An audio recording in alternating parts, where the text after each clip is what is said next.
Well, how do you even begin this sort of video? To keep everything completely raw.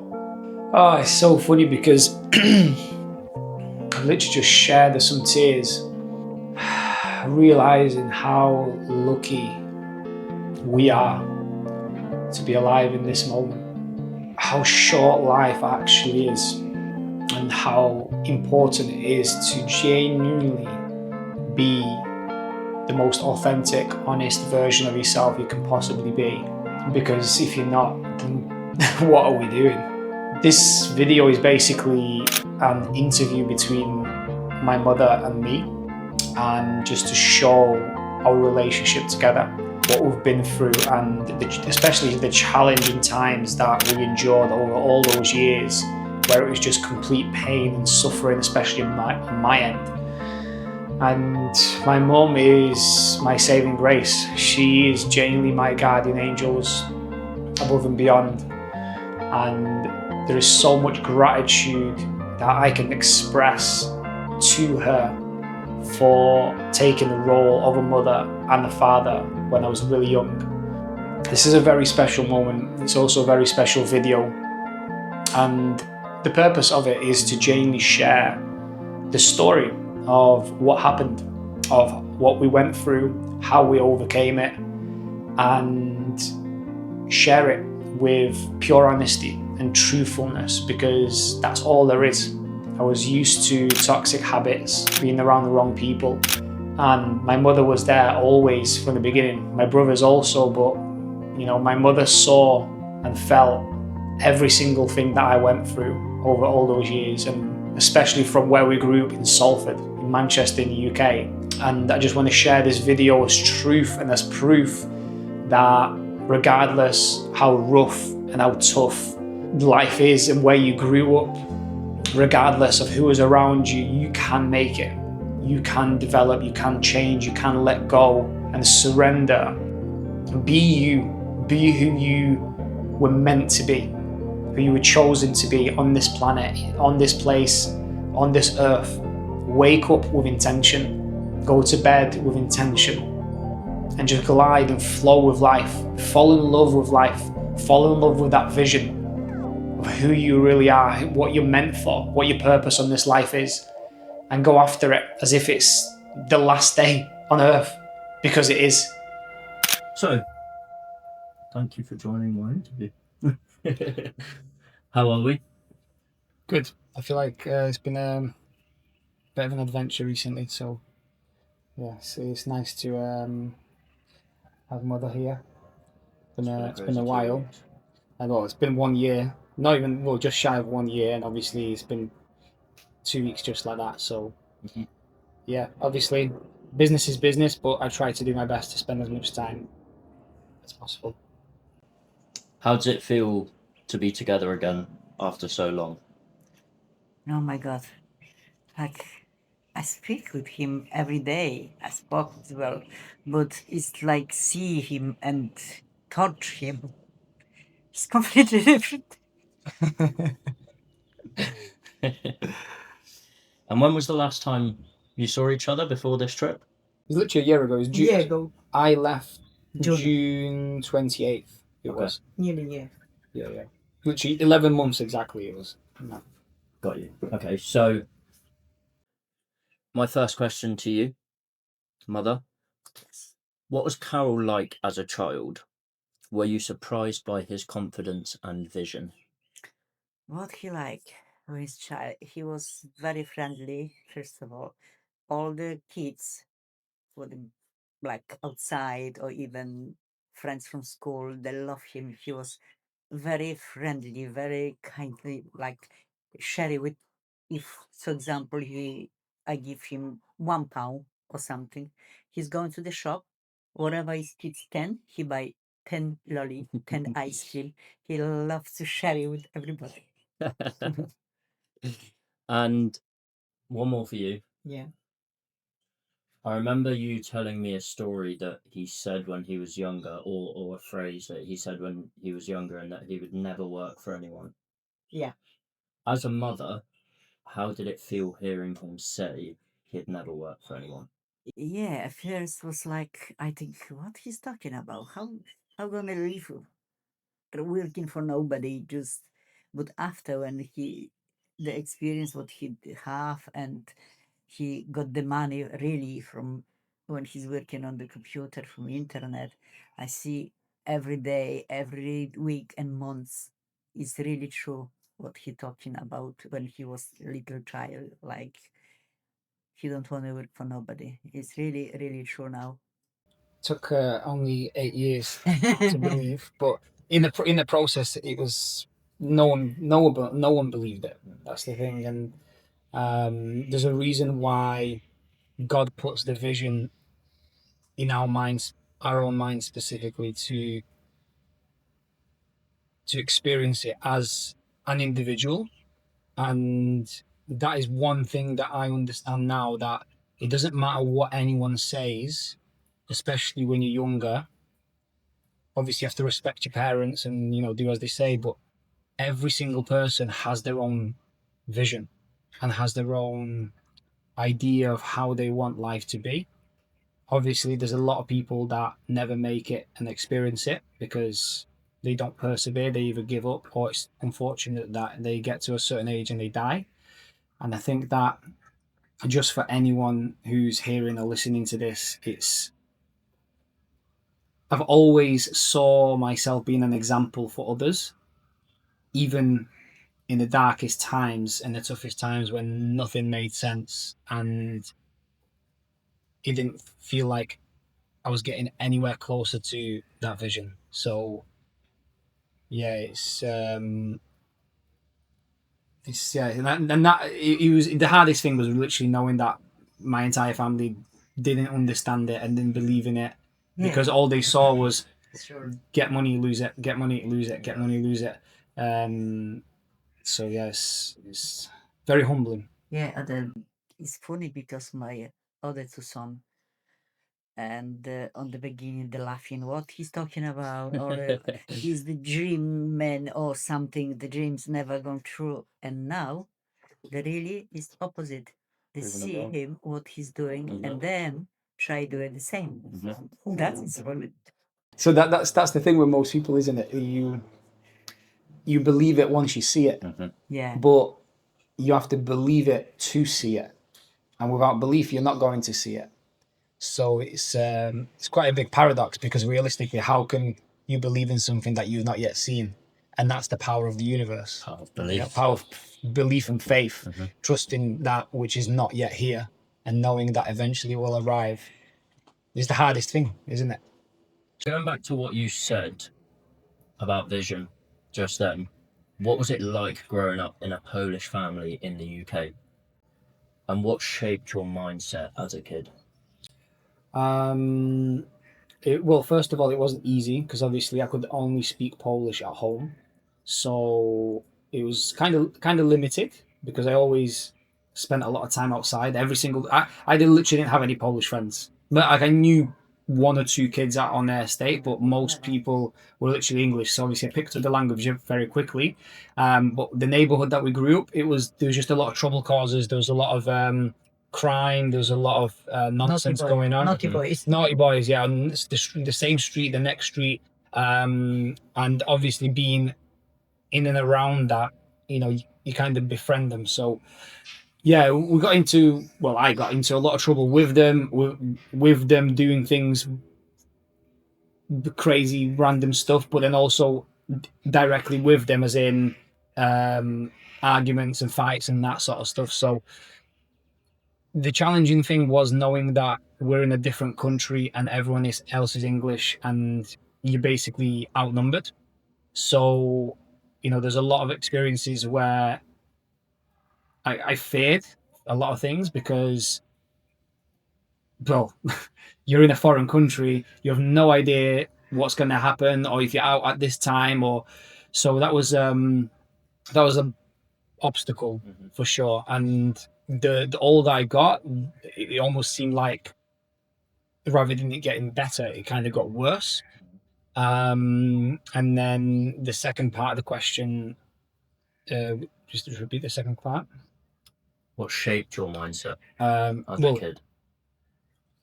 I think it was learning from those bad parts. Yeah, I think that was the main thing. I was trying to picture as like as an actual kid, but as an actual kid, all you wanted to do was just play and be outside for as long as possible and have as much fun. But then obviously once you start to get out, No, 8 o'clock will be home. Not 8 how o'clock. much are you Always like? grounded. Yeah, absolutely. 8 is 8, not 5 past. And do you think that, not strict, but that baseline discipline rule set disciplined you and sort of grew you into that mindset of having to stick by certain things as you grew up? I think that a lot of the stuff that mum taught me were just subconsciously being programmed, because as I was growing up, like 11, 12, 13, 15, you know, I never thought of, oh well, I'm disciplined enough to put my stuff where they're supposed to be, and be organized and cook for myself, and that was just in the background happening all the time. So I never thought that that was a thing until later down the line. But I feel like a lot of the discipline, a lot of the being organized and Yes. the best version of myself basically came from all the hard experiences that we had to overcome, which obviously we can get into. But yeah, none of it was easy. It was literally chaos from the moment from the moment I was born. Like I wasn't even supposed to be here in a way. Obviously, our family were going through a bit of a challenging period. Obviously, my mum was fighting with dad, and it was, yeah, like I can only imagine what she was experiencing. Find out she was pregnant with her third child, and shit, how can you bring another child into this world when, yeah, things are My not. life was horrible. Yeah, exactly. That's why.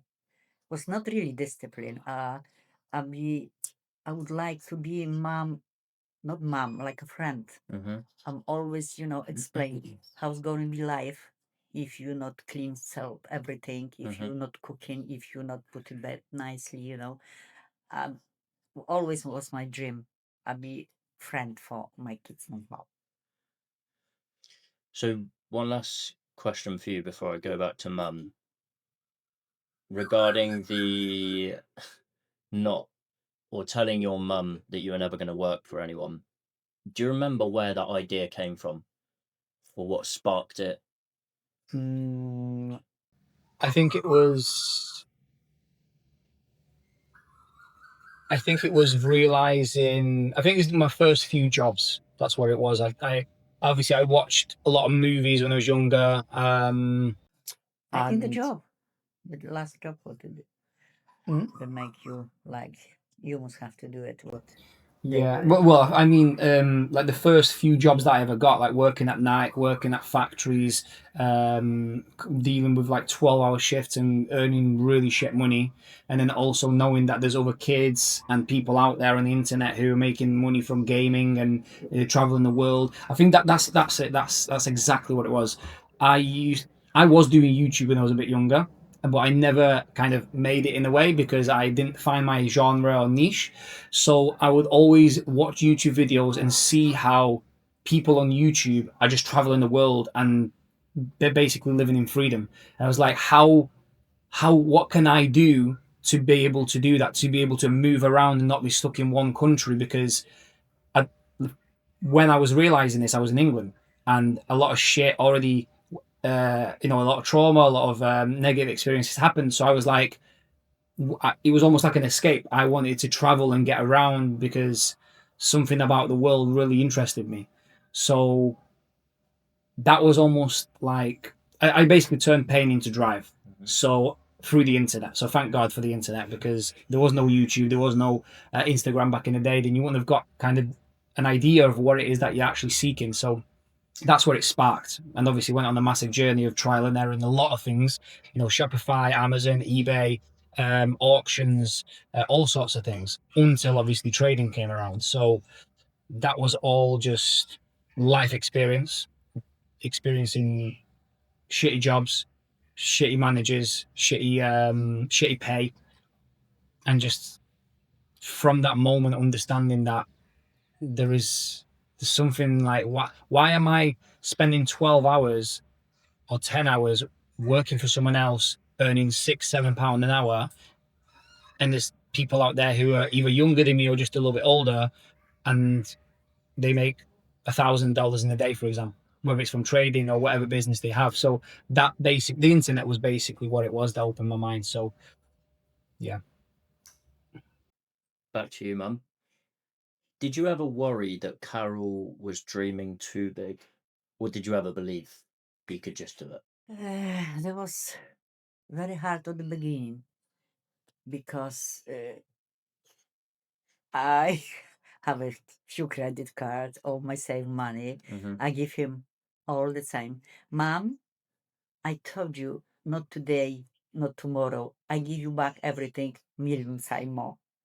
And first year, I think maybe first or second year, I said, Carol, oh my God, wait, where is back? When I give more and more. And then when he started really working with these very good people in HSC, I see him, he completely changed. So like, HYC was the sales company that yeah, I got into. Got you. and Working. very Okay. good manager. The bosses was very nice. He's going with him everywhere, the out, and the people that motivation him, like It was if literally you like Wolf have, of Wall Street. yeah, Yeah, really. yeah, like voice, yeah. Wow. And that's why I'm start believe it. Really, Okay. maybe that's Yeah. happened one day. So Be rich, out of that you know? company, there was 500 people. I actually ended up getting sacked at first because I didn't meet the targets, but I got given another opportunity to try again, and I literally became number one salesman out of 500 people, Yeah. which was a big milestone because I've never done sales before. I've never experienced what it was like to communicate with people.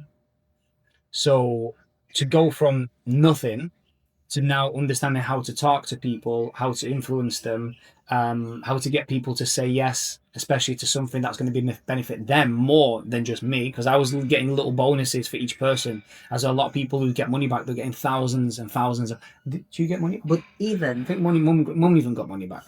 it's like he give me back every wages. But even if normal people working, for example, they have income £1,000, for example, he got 2.5 grand. Young boy, first really good job. But I see him, he loved this job. He's going every morning and sometimes coming 7, 8 o'clock in the evening all day. He sit on the floor. It's like, he must have to be first, like I say. That was good experience. So I think that's what gave her the confidence again after all those years of losing and failure. That this. Yes, I was working for someone else, but now I was developing myself at the same time, because sales, as you know, is it's a very demanding job, but it's also very rewarding because you learn so much about yourself and about the world. And in any industry, in any business, you're obviously going to need some sort of sales one way or another, right? So I think that was a great foundation, which gave her the belief and the faith, and that's how the trading came around. Yeah. But I got into trading after doing the sales job, and then she borrowed me more money, more credit cards, more debt, trying to make even more money from trading, and the opposite happened for many, many years. So she kind of got belief and then lost it again. And then this time, instead of it taking a few years, it took over 5 years. So can you imagine, for 5 years, she wanted to help me make it to a certain degree in trading where we can be better off, and the opposite happened for 5 years. Questioning the unknown. That's what I mean. So you have to be, to a certain degree, you have to have a certain degree of insanity, craziness within you. You Because must have to try all the time. yeah, like, Never give up. Like imagine I could have lost for 1 year and thought, wow, I've lost 10 grand in a year. This is not for me. But then it ended up being about over 30,000. I think over £30,000 lost before I ever got any money back for it. So they call it a yearly salary, yearly salary and a half, of just constant error and pain and suffering, going back and forth, back and forth. And mum was like, stop, it's gambling. You might as well go to the casino. And I'm like, every single time, mum, it's not the market, it's me. You don't get it. And then that was literally torture for all those years. And when I look back now, just in hindsight, like, it was a little blur. But this is why you cannot ever give up on that vision, because it's like I said to you, think about how many people out there will not be able to be their best version of themselves until you are, until we are, right?